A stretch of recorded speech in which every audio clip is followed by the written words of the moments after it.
तो औरत और मर्द के रोजे में कुछ फ़र्क है या नहीं? अपने शौहर के लिए करती है तो उसमें कोई हर्ज नहीं है, रोज़ा पर उसका कोई असर नहीं पड़ेगा। जैसे कि कुछ रोज़ा रख करके लोग आपस में लड़ने झगड़ने लगती हैं, औरतें गाली गलौज करती हैं। औरतों के हवाले से उनके कुछ मखसूस अय्याम होते हैं। रोज़ा रखने के बाद अगर महिलाएं हैं जो मेकअप वगैरह करती हैं, लगा सकती हैं या नहीं? तो यादे मुस्तफ़ा से दिल को बहलाया नहीं करते। अस्सलाम वालेकुम, नमस्कार, सत श्री अकाल दोस्तों। आज हमारे साथ मौजूद हैं हाफिज़ शहाबुद्दीन रिजवी साहब, और अभी रमज़ान का पाक महीना चल रहा है, तो आज बात करने वाले हैं कि रमज़ान की फजीलत क्या है। आइए हजरत से जानने का प्रयास करते हैं। सबसे पहले आपका सच्चाई न्यूज़ चैनल में स्वागत है। शुक्रिया आपका। जी, रमज़ान महीने का फजीलत क्या है हजरत? रमज़ान महीने की फ़जीलत जो है बहुत ज़्यादा है। जी जी। अल्लाह के प्यारे हबीब हुज़ूर सरवर कायनात अलैहिस्सलातु व तस्लीम ने इरशाद फरमाया जी कि रमज़ान का महीना ऐसा है कि अगर इसमें इंसान खास करके मुसलमान अगर एक नेकी करता है जी तो बदले में अल्लाह रब्बुल इज़्ज़त उसे 70 या उससे कहीं ज़्यादा इसका फ़ायदा देता है। जी। और उससे भी बढ़कर है कि आप दूसरे महीने में अगर कोई नेकी करते हैं तो उसका बदला जो है अल्लाह रब्बुल इज़्ज़त जन्नत देता है। लेकिन इस महीने का जो भी फजीलत है, इस महीने में अगर आप इबादत करते हैं, रोज़ा रखते हैं, तो अल्लाह के प्यारे हबीब हुज़ूर सरवर कायनात अलैहिस्सलातु व तस्लीम ने फरमाया कि इसका बदला खुद रब्बुल इज़्ज़त हो जाता है, अल्लाह ताला हो जाता है। अच्छा, ये रमज़ान का महीना चल रहा है, लोग रोज़े रखते हैं, तो औरत और मर्द के रोज़े में कुछ फ़र्क है या नहीं? नहीं, वैसा कुछ नहीं है। औरत और मर्द के रोज़े में फ़र्क नहीं है जी। बस औरतों के हवाले से उनके कुछ मखसूस अय्याम होते हैं जी जिनमें उन्हें कुछ छूट दी गई है। जी। लेकिन मर्द को वैसा नहीं। हाँ, अगर मर्द को कोई ऐसी बीमारी आती है जिससे वो रोज़ा रखने पर मजबूर है जी, तब उसके लिए छूट है, वरना उसे छूट नहीं दिया गया है। अच्छा, रोज़ा रखने के बाद अगर महिलाएं हैं जो मेकअप वगैरह करती हैं, लगा सकती हैं या नहीं? देखिए, वो रोज़ा का ताल्लुक जो है वो जिस्म के ऊपर अगर कोई मेकअप करती है, ऐसे तो औरतों को मेकअप करना चाहिए जी। दूसरों के लिए नहीं, जी बल्कि सिर्फ़ और सिर्फ बनाव सिंगार उसे इजाज़त मिली है औरतों को अपने शौहर के लिए। जी। चूँकि अल्लाह के प्यारे हबीब हुज़ूर सरवर कायनात अलैहिस्सलातु व तस्लीम ने इरशाद फरमाया कि जो औरतें अपने शौहरों के लिए बनाव सिंगार करती हैं तो अल्लाह रब्बुल इज़्ज़त उसे बहुत ज़्यादा सवाब अता फरमाता है। जी। और अगर मेकअप अपने शौहर के लिए करती है तो उसमें कोई हर्ज नहीं है, रोज़ा पर उसका कोई असर नहीं पड़ेगा। मेकअप करने से यानी कि रोज़े पे कोई फ़र्क नहीं पड़ेगा? कोई फ़र्क नहीं पड़ेगा। रोज़ा रखने के लिए सहरी करने के बाद मगरिब की आज़ान होने तक सिर्फ कुछ खाना पीना नहीं है कि इसमें और कुछ चीज़ की पाबंदियां हैं, जैसे कि कुछ रोज़ा रख करके लोग आपस में लड़ने झगड़ने लगती हैं, औरतें गाली गलौज करती हैं, इस तरह से क्या उसमें कोई है? सहरी के बाद जो है और गुरूब आफ्ताब तक जी खाने पीने जमा से परहेज़ रखने का नाम रोज़ा है। जी।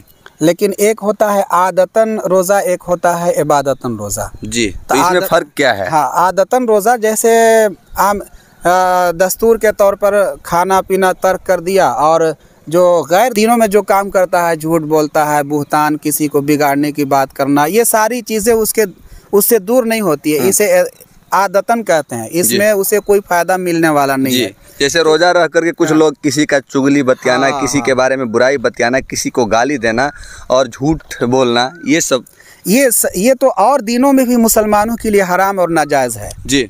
लेकिन ख़ास करके रोज़ा के महीने में अगर कोई बंदा रोज़ा रह करके किसी को बिगाड़ने की बात करता है, किसी के दिल को तकलीफ़ देने वाली बात करता है, तो जिस तरह से इसमें अगर कोई नेकी करता है तो एक के बदले उसे 70 मिलता है फ़ायदा, उसी तरह से अगर कोई गलत काम करता है तो उसे एक गलत के बदले में 70 गलतियों का भी उसे अजाब मिलता है।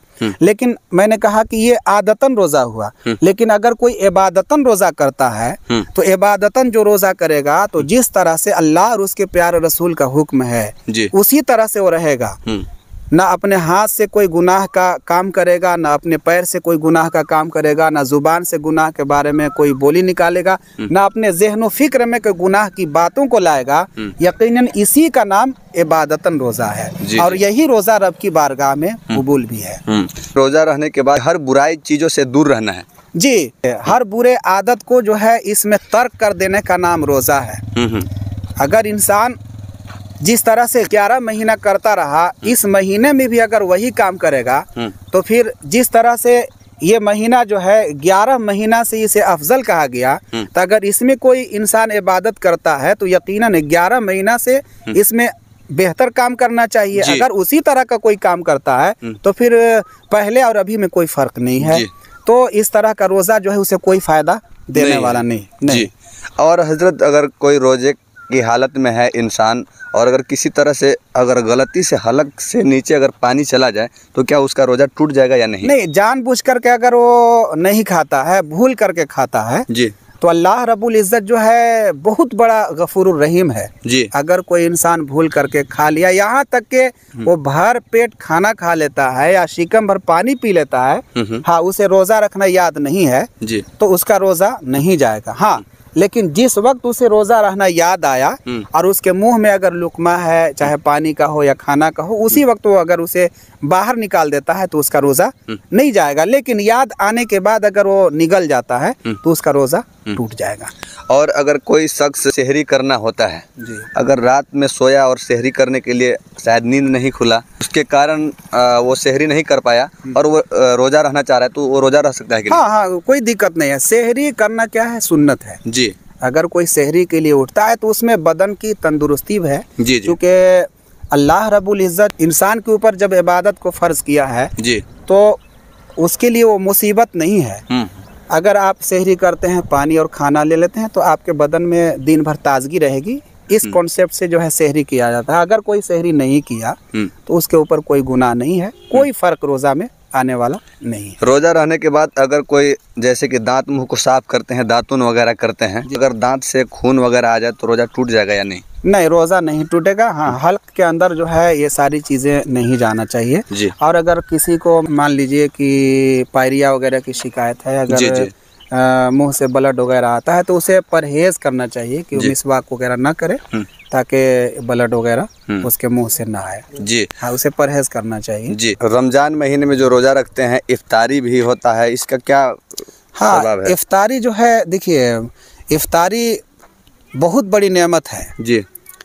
बंदों से अल्लाह रब्बुल इज़्ज़त जो है डायरेक्ट मुखातब रहता है इफ्तार के वक्त या सहरी के वक्त, क्योंकि कुछ ख़ास नेमतें अल्लाह रब्बुल इज़्ज़त बंदों को अता फरमाता है। जैसे बंदा दिन भर अगर भूख और प्यास की शिद्दत को बर्दाश्त करता है और जब अफ्तारी का वक्त होता है तो अल्लाह के प्यारे हबीब हुज़ूर सरवर कायनात अलैहिस्सलातु व तस्लीम ने इरशाद फरमाया कि अफ्तारी के वक्त बंदा रब की बारगाह में जो भी दुआएं करता है, जो जायज़ दुआएं हों, तो अल्लाह रब्बुल इज़्ज़त उसे कबूल कर लेता है जी।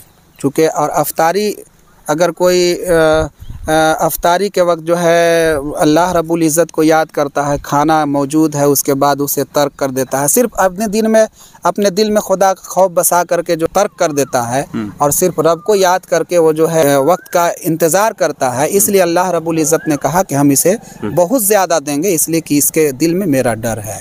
एक दो शेर हो जाए। चलिए, आपकी ख्वाहिश को हम पूरी करते हैं।